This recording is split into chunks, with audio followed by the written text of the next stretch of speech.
आज मैं आपको बताता हूं भाग्य रेखा की। देखिए, हस्तरेखा शास्त्र कहता है कि भाग्य रेखा निर्विघ्न हो। देखिए, सुनिए पहले, ये लाइफ लाइन है, ये माइंड लाइन है, ये हार्ट लाइन है, और ये आपकी सन लाइन है, और ये है भाग्य रेखा।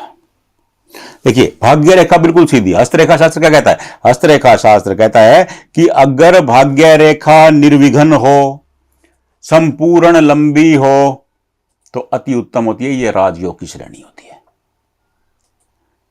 क्या होता है? राजयोग होता है। अगर भाग्य रेखा बीच में टूटी फूटी नहीं है, सीधा शनि पर जा रही है, लंबी भाग्य रेखा है, तो अति उत्तम है। लेकिन आप एक चीज इसमें और नोट कर लीजिए, अगर भाग्य रेखा ज्यादा लंबी हो, वो बहुत बुरी होती है। ध्यान से समझ लीजिएगा, अति हर चीज की बुरी होती है। आप काजू भी खा रहे हो ना, आपने ज्यादा खा लिए, बीमार पड़ जाओगे। आप ताकत की खुराक खा रहे हो, फ्रूट खा लिया, फ्रूट ज्यादा खा लिया, बीमार पड़ जाओगे। अति, क्योंकि अति कहते हैं कि जो भी चीज है, चाहे वो कितनी अच्छी है, लेकिन ज्यादा खा ली जाए तो वो नुकसान करती है। यही स्थिति भाग्य रेखा के साथ भी है। अगर भाग्य रेखा आपके शनि पर्वत पर, ये क्या है? ये शनि पर्वत है, इतना इतना एरिया, ये शनि की उंगली है। शनि क्या है? आप ध्यान से समझिए। शनि कर्म के कारक हैं, शनि धन के कारक हैं, शनि भाग्य के कारक हैं, शनि न्याय के कारक हैं। देखिए, आपने किसी के साथ अन्याय कर दिया, आपने मान लो किसी को थप्पड़ मार दिया, और आप सोचो कि आप गंगा जी स्नान कराए, आपके पाप धुल गए, संभव ना है, ये संभव नहीं है। गुरबाणी में स्पष्ट शब्दों में कहा है, रब घर माफी नाही। भगवान के घर में माफी नाम की चीज नहीं है। गुरु नानक देव बहुत महान संत हुए हैं, तो वो कहते हैं कि रब घर माफी नहीं, क्योंकि उसके घर में ना न्याय करेंगे वो। अगर वो आपको माफ कर देंगे तो जिसके ऊपर आपने अन्याय किया, वो उससे अन्याय हो जाएगा। तो ये शनि वही है, न्याय करते हैं। कई कहते हैं ना कि शनि बुरे हो जाते हैं। देखिए, अगर आपने कोई बुरा काम कर रखा है, शनि आपका हिसाब बराबर, जब भी शनि का समय आएगा ना, वो बराबर कर देंगे।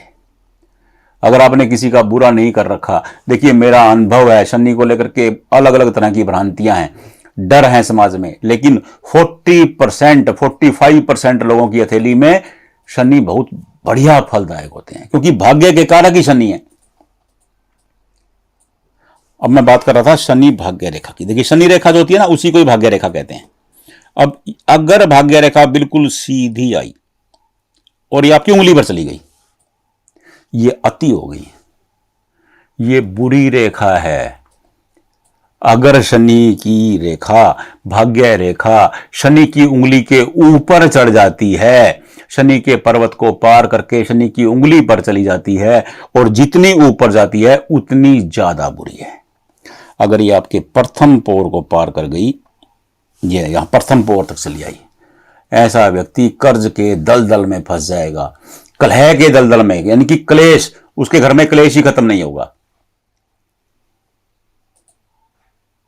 ऐसा व्यक्ति को एक प्रॉब्लम से निकलेगा, दूसरी में फंस जाएगा, दूसरी प्रॉब्लम से निकलेगा, तीसरी में फंस जाएगा, क्योंकि ये बुरी रेखा हो गई। अगर शनि पर पर्वत पर रेखा, शनि रेखा सीधी आई है और ये शनि पर्वत पर आकर के रुक गई, ये उत्तम है। लेकिन अगर इसमें से एक शाख निकली और ये यहां चली गई, ये और बुरी हो गई। क्यों? क्योंकि भाग्य रेखा के साथ हेल्पिंग लाइन जो चली, हेल्पिंग लाइन ने बिगाड़ दिया।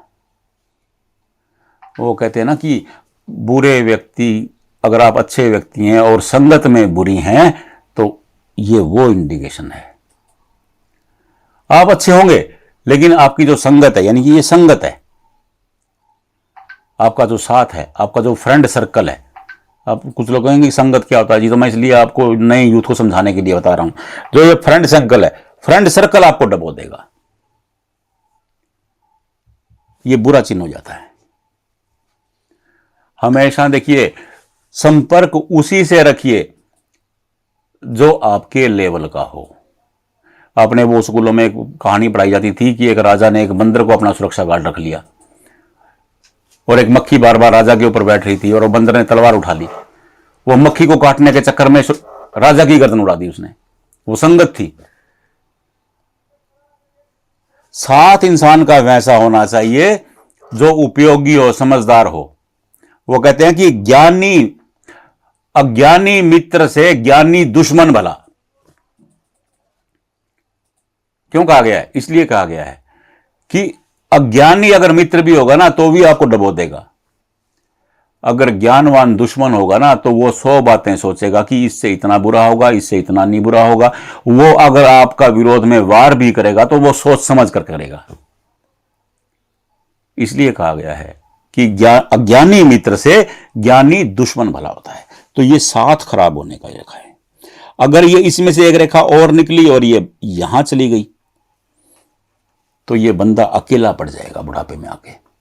आपने अनेक लोग देखे होंगे बुढ़ापे में आके ना बिल्कुल एकांत अकेले हो जाते हैं, कोई पूछने वाला ही नहीं होता। तो ये वो स्थिति है, इनको कोई पूछने वाला ही नहीं होगा। ये दलदल में फंस जाएंगे, विकट स्थिति हो जाएगी, बुरा हाल हो जाएगा। अब इसको कहते हैं कि ये बुरी रेखाएं हो जाती हैं।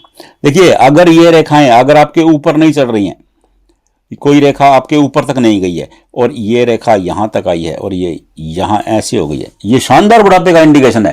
देखो कितनी बारीक बात समझने की कोशिश करिए। अगर ये रेखा यहां त्रिशूल बना रही है तो ये शानदार बुढ़ापा होगा। लेकिन अगर ये त्रिशूल अगर आपकी उंगलियों के ऊपर चला गया तो वो बुढ़ापे में क्या कहते हैं उसको, हाल बेहाल होना। बुढ़ापे में हाल बेहाल हो जाएगा। ये इंसान कर्ज में फंसा होगा, कोई पूछने वाला नहीं होगा, कोई संभालने वाला नहीं होगा, कोई रोटी देने वाला नहीं होगा। ये वैसी स्थिति हो जाती है।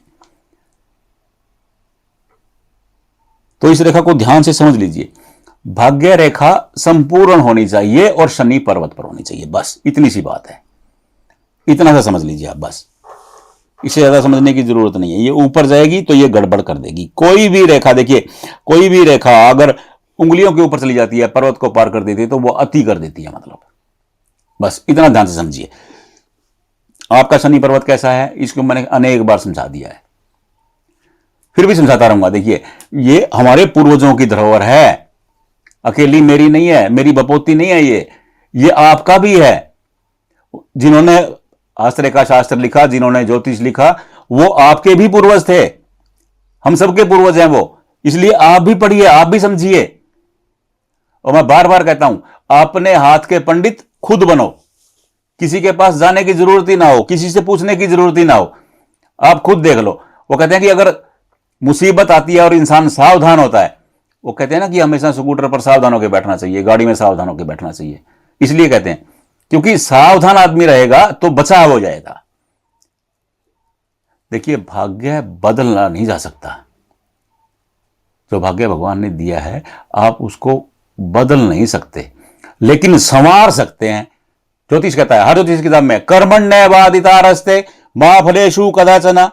कर्म से भाग्य बनता और बिगड़ता है। यानी कि मतलब आप उसको संवार सकते हो।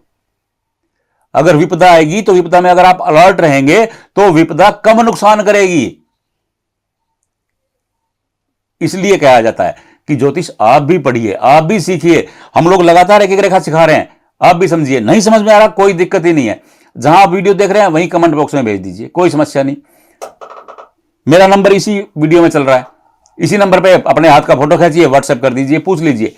एक प्रश्न पूछने का कुछ नहीं होता है, हम तैयार हैं बताने के लिए। बस हाथ जोड़ के विनती है, पूछिएगा। एक ही आप अगला प्रश्न पूछने लगते हैं, फिर कुछ लोग रह जाते हैं, मैं उनको बता नहीं पाता, वो मुझे कोसते हैं फिर। तो हाथ जोड़ के निवेदन है कि आप एक प्रश्न जो आपको आता है, आप अपनी लाइन के ऊपर घेरा बनाइए, मेरे से पूछ लीजिए कि ये रेखा नुकसान करेगी या फायदा करेगी। शनि की रेखा ये फायदेमंद है या नुकसानदायक है, हम तैयार हैं बताने के लिए आपको। लेकिन आप भी कोशिश कीजिए। बाकी समस्या के लिए हम साथ खड़े हैं आपके। राधे राधे।